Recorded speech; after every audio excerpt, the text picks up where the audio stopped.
नमस्कार साथियों, स्वागत आप सभी का सौदा घर के आज के इस नए वीडियो में। साथियों, ये है सवाल जवाब का एपिसोड जहां पर होते हैं आपके सवाल और सौदा घर के जवाब। चलिए सीधे सवाल पे बढ़ते हैं। कमलेश उजगरे जी हैं, इन्होंने लिखा है, सर वाकड़ में भूमकर चौक के आसपास near Eon IT park 10,400 rupees per square feet का रेट जस्टिफाइड है क्या? बड़ा अच्छा सवाल है और कई लोगों के मन में आता है क्या रेट होना चाहिए, क्या रेट नहीं होना चाहिए। तो सबसे पहले इसका आंसर देने से पहले आप लोगों से ये बताना चाहूँगा कि जब कहीं का भी आप लोग रेट कंपेयर कर रहे हैं, तो कोशिश क्या करिए, total package divided by the carpet area कर रही। ऐसा मैं क्यों कह रहा हूँ?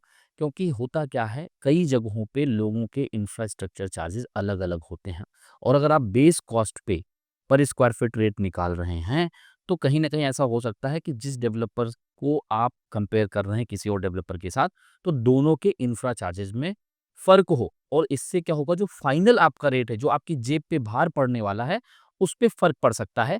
इसके लिए हमेशा जो है यूनिफ़ॉर्मिटी के लिए हर डेवलपर का जो टोटल कॉस्ट आता है, इसमें सिर्फ़ क्या नहीं जुड़ा है, जो आपको पोज़ीशन के टाइम मेंटेनेंस देना है या आपको कुछ कॉर्पस के चीज़ें देनी होती है at the time of position. तो वो किसी का भी इंक्लूड मत करिए। जो आपका टोटल आ रहा है, उसको डिवाइड करिए कारपेट एरिया। अब कारपेट एरिया को लेके भी एक दुविधा मन में रहती है। कई लोग कहते हैं यार रेरा कारपेट अलग है, जो डेवलपर बताता है वो अलग है। देखिए, जो डेवलपर आपको कारपेट एरिया बताता है एक्चुअली वो कारपेट एरिया होता ही नहीं है। रेरा कारपेट एक ही होता है, यानी कि जो इंटरनल स्पेस है, आउटर वॉल का स्पेस छोड़ के इंटरनल जो आपका पूरा स्पेस है, इवन इंटरनल बाइफरकेटिंग वॉल जो हैं, उनका एरिया भी कारपेट एरिया होता है। लेकिन जब इसमें ड्राई बालकनी या बालकनी का एरिया ऐड होता है, तो वो टोटल एरिया बन जाता है। तो टोटल एरिया को ही डिनोट किया जाता है कारपेट एरिया से, जिससे आपको थोड़ा ज़्यादा लगे। और यही कारण है कि चीज़ों को स्क्वायर फीट में बताया जाता है, ना कि स्क्वायर मीटर में। क्योंकि इसका स्क्वायर मीटर में बताया जाएगा, तो वो एक तरीके से आपका डिवाइडेड बाई 10 हो जाएगा, 10.764। तो सुनने में कम आएगा। जैसे मान लीजिए 40 स्क्वायर मीटर कहूँ मैं, या मैं एक तरफ कहूँ कि आपका 450 स्क्वायर फीट है, तो सुनने में 450 ज़्यादा लगता है और 40 स्क्वायर मीटर जो है, वो कम लगता है, इसीलिए स्क्वायर फीट में बताया जाता है। बहरहाल, ये हम लोग दूसरी तरफ बढ़ रहे हैं, तो यहाँ पे हमेशा कोशिश क्या करिए, जो टोटल एरिया है, लीजिए total cost divided by total area. तो ये यूनिफ़ॉर्मिटी रहेगी सबके कंपैरिज़न में। ये हो गई जब आप कॉस्ट टू कॉस्ट जो कंपेयर कर रहे हैं किसी प्रोजेक्ट को।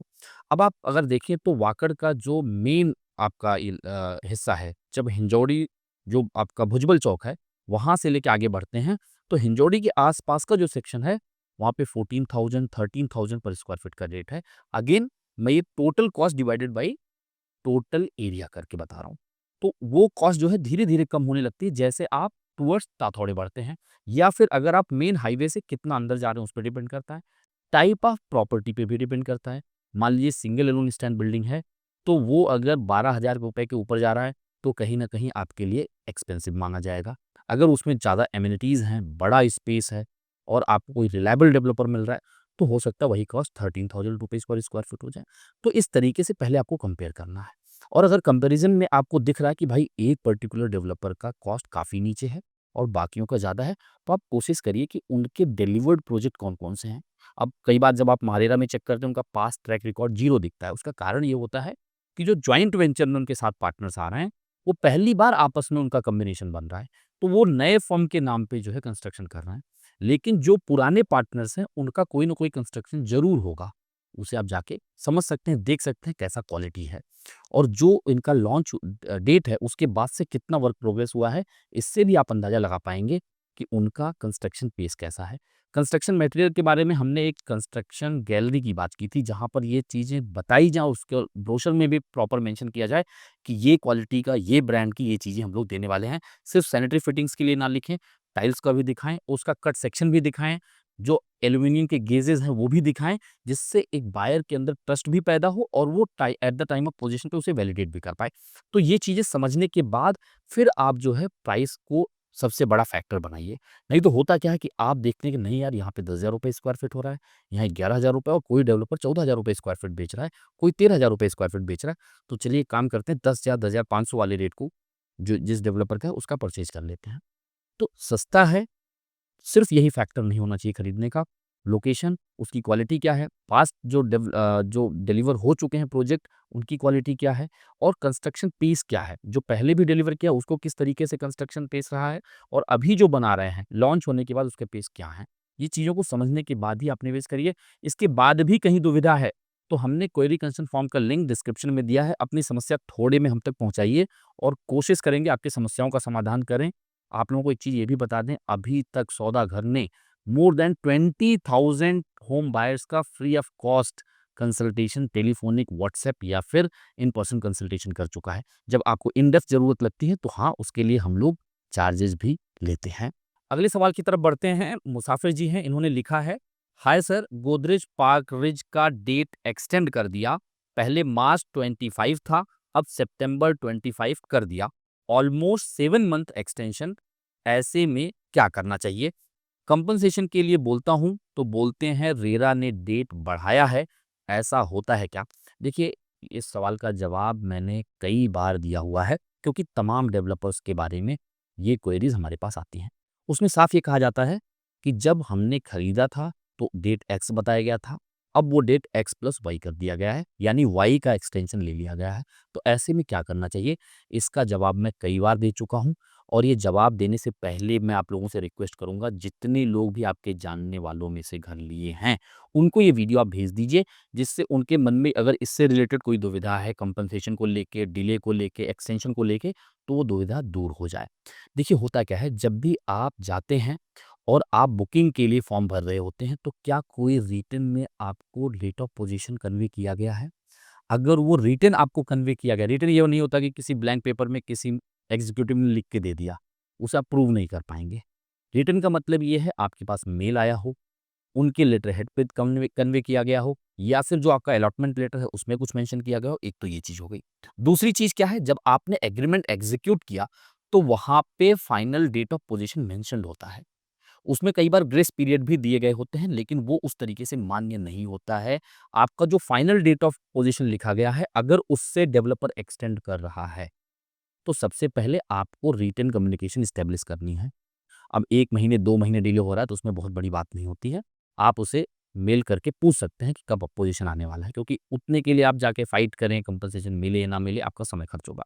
अगर हाँ, एक्सटेंशन वो 3 महीने से ज़्यादा, 4 महीने से ज़्यादा हो रहा है तो बिल्कुल आपका हक है, आपको कंपनसेशन लेना ही चाहिए। और सबसे पहले आप रिटन कम्युनिकेशन एस्टेब्लिश करिए, और जो आपके एग्रीमेंट में डेट लिखा गया है, अगर वो क्रॉस होता चला जा रहा है तो उस डेट के बाद से जितना भी डिले हो रहा है उसका कंपनसेशन आपको मिलेगा। एसबीआई का highest marginal lending rate plus 2%, जो कि ऑलमोस्ट पौने 11 साढ़े 10% के आसपास होता है। तो वो आप लोग देख सकते हैं, और अगर डेवलपर डिनाई करता है तो फिर आप रेरा में भी जा सकते हैं। तो रेरा में जाने से पहले आपको क्या करना है? रिटन कम्युनिकेशन इस्टेब्लिश करना, और ये मान के चलिए कि जो आपके एग्रीमेंट में पोजीशन डेट लिखा हुआ है वो फाइनल पोजीशन डेट कंसीडर किया जाएगा। उसके बाद डेवलपर ने किस बेस पे एक्सटेंशन लिया है वो अलग बात हो गई, वो रेरा चेक करेगा। उसमें कोई एक्ट ऑफ गॉड है, कुछ ऐसी चीज़ें हैं जहाँ पे उनको एक्सटेंशन मिल सकता है, उसी स्थिति में वो बच पाएँगे। लेकिन अगर उनका कोई पर्सनल रीज़न है, मटेरियल शॉर्टेज है, फंड क्रंच है, या कोई उनका आपसी डिस्प्यूट है, उसके चलते एक्सटेंशन हो रहा है, तो इसमें किसी भी तरीके का बायर का फ़ॉल्ट नहीं है, बायर की कमी नहीं है, तो उसको कंपनसेशन मिलना ही चाहिए। और इसके लिए जब आप वर्बल कम्युनिकेशन के बजाय आप रिटन करेंगे, तो आपको सही रिजल्ट मिलेगा। नहीं मिल सकता है तो आप कोर्ट में जाएँगे, कोर्ट कोर्ट यानी कि रेरा। रेरा कई बार आपको एमिकेबल सेटलमेंट के लिए भी कह सकता है। अगर वो चीज़ बात नहीं बनती है तो उसे आप आगे प्रोसीड करके फाइनल वर्डिक्ट का इंतज़ार कर सकते हैं। तो एक आराम से जो है पहले रिटन कम्युनिकेशन करिए और उसके बाद कंप्लेंट के लिए तैयार रहिए अगर आपको कंपनसेशन नहीं मिलता है। ये बातें हर किसी को पता होनी चाहिए, इसीलिए मैंने आप लोगों से रिक्वेस्ट किया कि आप लोग इस वीडियो को ज़्यादा से ज़्यादा शेयर कर दें। प्रयास तो पसंद आ ही रहा है तो वीडियो को लाइक और चैनल को सब्सक्राइब कर लें, इससे हमें प्रोत्साहन मिलता है और आप लोगों को तमाम इन्फॉर्मेशन। अगले सवाल की तरफ बढ़ते हैं। कैलाश जी ही ये लिख रहे हैं, what about the forest road which connects Lohegaon to Kharadi bypass. देखिए कैलाश जी, अब ऐसे तो तमाम रोड हैं पुणे में जिसके बारे में सौदागर लगातार जिक्र आप लोगों के सामने करता है कि कुछ रोड अधूरे हैं, कहीं पे जो है एक्विजिशन नहीं हुआ है, कई रोड तो सिर्फ डीपी प्लान पे ही बने हुए हैं, और कई तो 90% 95% बनने के बावजूद भी 5-10% के लिए मिसिंग लिंक के हिसाब से वो रुके पड़े हैं। मिसिंग लिंक यानी कि वो रोड पूरा कंप्लीट नहीं हुआ है, जो पैच में काम नहीं हुआ उसे मिसिंग लिंक के नाम से कहा था। ऐसे तमाम रोड है, मोर देन 300 रोड ऐसे ऐसे रोड पैच हैं, जो प्रॉपरली किसी मेन रोड से कनेक्टेड नहीं है। इसके बारे में लगातार सौदागर वीडियोज़ बनाता है। इसमें समस्या वही आती है जो मैं बार-बार कहता हूँ कि लैंड एक्वायर कॉर्पोरेशन नहीं कर पाती है। कॉर्पोरेशन का कहना है ये हमारे पास फंड उतने नहीं हैं और वो इंतज़ार करती है कि वहाँ पे प्राइवेट डेवलपमेंट हो। कई बार वहाँ पे गुंठेवारी या फिर अनऑर्गनाइज़्ड कंस्ट्रक्शन हो जाता है, जिसके लिए मास लेवल पे डिमोलिशन कर पाना उतना आसान नहीं होता है। और यहाँ पे भी फॉरेस्ट अगर रोड की आप बात करें, तो यहाँ पे 3-4 डिस्प्यूट्स ऐसे हैं। एक तो इंडिविजुअल लैंड है, भई वो लैंड ओनर भी चाहेगा ना कि हमें पैसा मिले तब मैं अपनी ज़मीन छोड़ूँ, मैं रास्ते के लिए क्यों छोड़ूँ? या फिर वहाँ पे डेवलपमेंट मैं करूँ और उसका एफएसआई मैं यूटिलाइज़ कर लूँ और उस जो पब्लिक रोड है, जो डीपी प्लान पे है, डेवलपमेंट प्लान रिपोर्ट पे है, उसी के हिसाब से उस रोड की विड्थ हो जाए। लेकिन अब वहाँ पे क्या है, वो फनल ज़ोन के अंतर्गत आता है।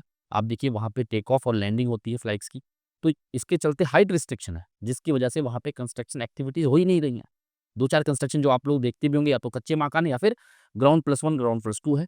तो वहाँ पे उस पेस पे डेवलपमेंट चल ही नहीं रहा और अगर डेवलपमेंट नहीं हो रहा है तो कोई भी प्राइवेट लैंड ओनर अपने लैंड पार्सल को छोड़ना नहीं चाहेगा किसी भी पब्लिक रोड के लिए। यही सबसे बड़ा कारण है और कई बार आप लोग देखते हैं कि रोड जितना है उसके बाद जाके एक्सकवेट कर दिया जाता है, जिससे कि हमारा रास्ता इतना है आप लोगों को पता रहे हमारे ज़मीन में से कोई हिस्सा ना कटने पाए और अगर काटना है तो कॉर्पोरेशन उसके लिए पैसा दे। इसी इसी की डिमांड करने की एक तरीका है वो, जिससे नैरो ही बना रहे। तो इस बात का हमेशा ख़्याल रखिए कि जो रास्ता आपको बताया जा रहा है, वो सिर्फ़ मैप पे चेक करने मात्र से वो रास्ता नहीं बनने वाला है। वो कितना परसेंट एक्वायर हुआ है, उस रोड पे कितना डेवलपमेंट चल रहा है, अगर वो प्राइवेट डेवलपमेंट चल रहा है, उसकी एफएसआई कंज़्यूम की जा रही है, उसे कल को बेचा जाएगा तो ज़ाहिर-सी बात है वहाँ खुल सकता है, लेकिन पूरे पैच में खुल पाना मुश्किल है। फनल ज़ोन एक कारण है, वहाँ पे एयर फ़ोर्स के भी लैंड पार्सल आते हैं, वो भी एक डिस्प्यूट का कारण है और प्राइवेट लैंड पार्सल जो एक्वायर नहीं हुए हैं, वो एक सबसे बड़ा कारण तो है ही। अगले सवाल की तरफ बढ़ें, पूजन तर्कस जी हैं, इन्होंने लिखा है, hello sir, I have heard many developers don't do conveyance deed after possession in PCMC out of 18,000 societies 12,000 don't have conveyance deed done. Is this true? If yes, how to find the right project where we can trust the developer would give conveyance. देखिए पूजन जी, महाराष्ट्र में अगर आप देखेंगे सिर्फ बात पुणे में PMC या PCMC की नहीं है। इवन अगर आप बीएमसी में भी देखेंगे तो मोर देन 90% सोसाइटीज़ में कन्वेंस डीड नहीं हुआ था और ये मुद्दा तब ज़्यादा जो है तूल पकड़ा जब वहाँ पे रिकंस्ट्रक्शन यानी कि रीडेवलपमेंट होने शुरू हुए। क्योंकि रीडेवलपमेंट के केस में अगर सोसाइटी किसी डेवलपर को अप्रोच करना चाह रही है तो पुराना डेवलपर जिसने भी प्रॉपर्टी बेचा हुआ है ओनर्स को, उसका कन्वेंस डीड होना चाहिए। तभी सोसाइटी का उस पूरे प्रॉपर्टी पे हक होता है, वो उस सोसाइटी की प्रॉपर्टी मानी जाती है। अगर कन्वेंस डीड नहीं है, तो भले आपने सेल सर्टिफिकेट इश्यू कर दिया है अपने फ्लैट के अगेंस्ट, लेकिन उस लैंड पे पूरा टाइटल का जो आपका हक होना चाहिए, वो हक आपके पास, वो राइट्स आपके पास नहीं होते हैं।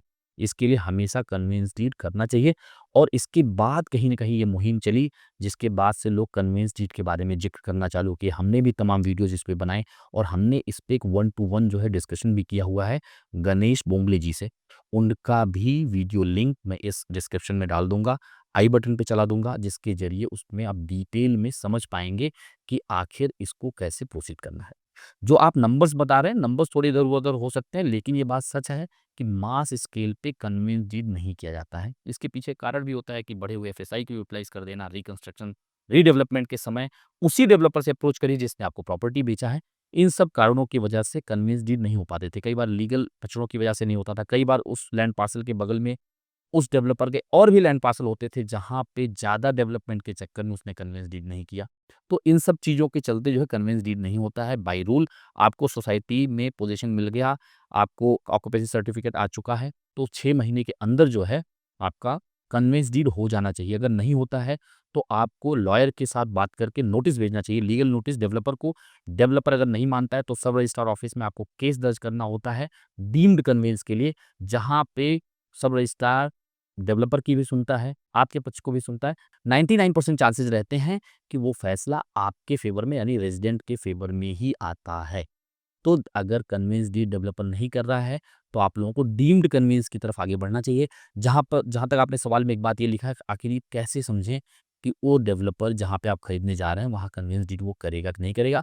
फिर मैं वही बात कहना चाहूँगा कि आप चेक करें कि क्या उसने अपने पुराने प्रोजेक्ट्स में कन्वेंस डीड किए हैं। आप कहेंगे नहीं ये प्रॉपर्टी ये पहला डेवलपमेंट है, तो उसके जो भी जॉइंट वेंचर है क्या उसमें से किसी पार्टनर ने पहले प्रोजेक्ट किया है और वहाँ कन्वेंस डीड किया है कि नहीं किया है? और अगर पहली बार कंस्ट्रक्शन कर रहे हैं तो इतनी कौन-सी जल्दी है कि आपको वहीं पे ही घर लेना है? तो जिसके पास अब कोई ट्रैक रिकॉर्ड है उसी के यहाँ लीजिए और पुराने प्रोजेक्ट्स पे उसने कन्वेंस डीड किया है कि नहीं किया वो चेक कर लीजिए। सोसाइटीज़ में जाके बात कर लीजिए, चेयरमैन से बात कर लीजिए, सेक्रेटरी से बात कर लीजिए और अगर नहीं हुआ है तो पूछिए क्यों नहीं हुआ है? और अगर हुआ है तो उन सोसाइटी से बात करिए कहीं वो डीम्ड कन्वेंस तो नहीं है या डेवलपर ने आसानी से खुद मदद करके वो कन्वेंस डीड करा दिया है।